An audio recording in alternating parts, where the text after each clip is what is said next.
രണ്ടാം വർഷ higher secondary തുല്യത പരീക്ഷയ്ക്ക് തയ്യാറെടുക്കുന്ന വിദ്യാർത്ഥികൾക്ക് വേണ്ടിയിട്ടുള്ള സോഷ്യോളജിയിലെ 7ാമത്തെ ചാപ്റ്ററാണ് ഇത്. Second part material second പാർട്ടിലാണ്.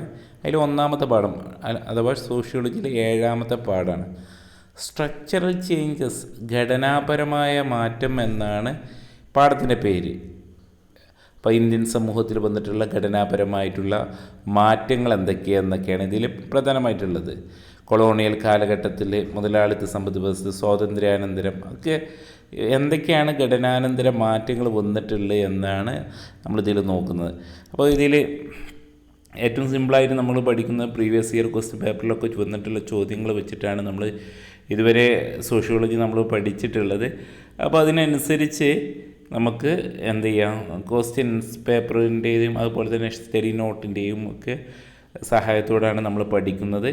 അപ്പോൾ അർബണൈസേഷൻ ഒക്കെ റൂറൽ നിന്ന് അർബണൈസ്ഡ് ഇന്ത്യ ആയിട്ട് മാറുകയാണ്. ഇന്ത്യ ഒക്കെ ഒരു എന്താണ് നമ്മുടെ സ്ട്രക്ചറലായിട്ടുള്ള ചേഞ്ചസ് ആണ്. അപ്പോൾ ആ പാഠത്തിലേക്ക് നമുക്ക് പോകാം. സ്ട്രക്ചറൽ ചേഞ്ചസ്, ഘടനാപരമായിട്ടുള്ള മാറ്റം എന്നുള്ള പാഠത്തിൻ്റെ ലാസ്റ്റ് ടൈം റിവിഷൻ അതുപോലെ തന്നെ ഇമ്പോർട്ടൻറ്റ് ക്വസ്റ്റ്യൻസ് ആണ് നമ്മൾ ഡിസ്കസ് ചെയ്യുന്ന ഈ വീഡിയോയിൽ. ഘടനാപരമായ മാറ്റം എന്നാണ് പാഠത്തിൻ്റെ പേര്. 1939 ദേശീയ നാഷണൽ പ്ലാനിംഗ് കമ്മിറ്റിയുടെ ചെയർമാൻ ആരായിരുന്നു എന്നുള്ളതായിരുന്നു. അപ്പോൾ നാഷണൽ പ്ലാനിംഗ് കമ്മിറ്റിയുടെ ചെയർമാൻ ജവഹർലാൽ നെഹ്റു ആയിരുന്നു. ആവിശക്തി വൈദ്യുതിയെ ഉപയോഗിച്ചുകൊണ്ട് യന്ത്രത്തിൻ്റെ സഹായത്തോടെ ഉൽപ്പാദനം നടത്തുന്നതിനെ പറയുന്നതാണ് ഇൻഡസ്ട്രിയൽ റവല്യൂഷൻ അഥവാ വ്യവസായവൽക്കരണം എന്ന് പറയുന്നത്. ഇന്ത്യൻ ഗ്രാമങ്ങൾ നഗരങ്ങളുടെ സ്വാധീനത്തിന് വിധേയമാകുന്നു എന്ന് വാദിച്ച ആളാണ് എം എസ് എ റാവു.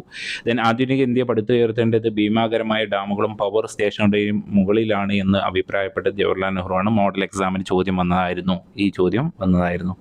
അപ്പോൾ അടുത്ത ചോദ്യം, 5ാമത്തെ ചോദ്യം, ബ്രിട്ടീഷ് ഭരണകാലത്ത് പരമ്പരാഗത കരകൗശല വ്യവസായങ്ങൾക്കുണ്ടായ തകർച്ച എന്ന് പറയുന്നത് അപവ്യവസായവൽക്കരണം, ഡിസ്ഇൻഡസ്ട്രിയലൈസേഷൻ. അതായത് ഇന്ത്യൻ വ്യവസായവൽക്കരണം തകരുന്നതാണ് അപവ്യവസായവൽക്കരണം. എന്നിട്ട് ബ്രിട്ടനിലൊക്കെ ഇൻഡസ്ട്രിയൽ റവല്യൂഷന് കൊണ്ടുവരുന്നതാണ്. അപ്പോൾ ഡിസ്ഇൻഡസ്ട്രിയൽ റവല്യൂഷനാണ് അല്ലെങ്കിൽ ഡിസ്ഇൻഡസ്ട്രിയലൈസേഷനാണ് അപവ്യവസായവൽക്കരണം എന്നുള്ളത്. ഇന്ത്യയിൽ വ്യവസായവൽക്കരണത്തിന് തുടക്കം കുറിച്ച സ്ഥാപനത്തോടെ തേയിലത്തോട്ട വ്യവസായങ്ങളുടെ അതാണ്. ഓക്കെ, കൊളോണിയലിസം മൂലം ഉണ്ടായിട്ടുള്ള പ്രധാനപ്പെട്ട മാറ്റങ്ങൾ എന്തെല്ലാം എന്നാണ്. ബ്രിട്ടീഷുകാർ ഇന്ത്യയുടെ നിയമങ്ങൾ മാറ്റിമറിച്ചു. ജമീന്ദാരി, റൈറ്റ് വാരി, മഹൽവാരി സംവിധാനം കൊണ്ടുവന്നു. കർഷകരിൽ നിന്ന് നേരിട്ട് നികുതി പിരിക്കുന്ന റൈറ്റ് വാരി, ജമീന്ദാർമാരെ ഏൽപ്പിച്ച ഒരു പ്രദേശം മൊത്തത്തിൽ നികുതി, അതുപോലെ തന്നെ നികുതി പണമായി തന്നെ നൽകുന്നു. വിളവ് നശിച്ചാലും നികുതി നൽകണം. ഇത്തരത്തിലുള്ള സമീപനം ബ്രിട്ടീഷുകാർ നിയമങ്ങളൊക്കെ മാറ്റിമറിച്ചു. വനങ്ങളെ ചൂഷണം ചെയ്തു. വനവിഭാഗം ശേഖരിക്കുന്ന ജനവിഭാഗങ്ങൾ, ആദിവാസി വിഭാഗങ്ങളെ വനത്തിൽ നിന്ന് ഓടിച്ചു.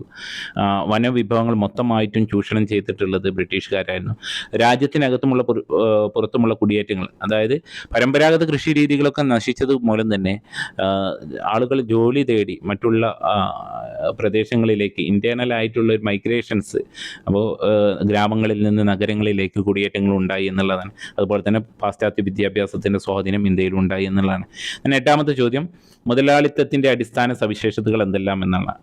ഉൽപാദന മാർഗങ്ങളെല്ലാം, അതായത് ഉൽപാദന ഉപാധികളെല്ലാം അല്ലെങ്കിൽ ഉൽപാദന മാർഗങ്ങളെല്ലാം സ്വകാര്യ വ്യക്തികളുടെ ഉടമസ്ഥതയിലാകുന്ന ഒരു സാമ്പത്തിക വ്യവസ്ഥയാണ് മുതലാളിത്തം. ഇതിന് നേരെ ഓപ്പോസിറ്റാണ് മറ്റേത്. ഓക്കെ, മുതലാളിത്ത ഉൽപാദനം വിപണിയെ ലക്ഷ്യമാക്കിയിട്ടുള്ളതാണ്.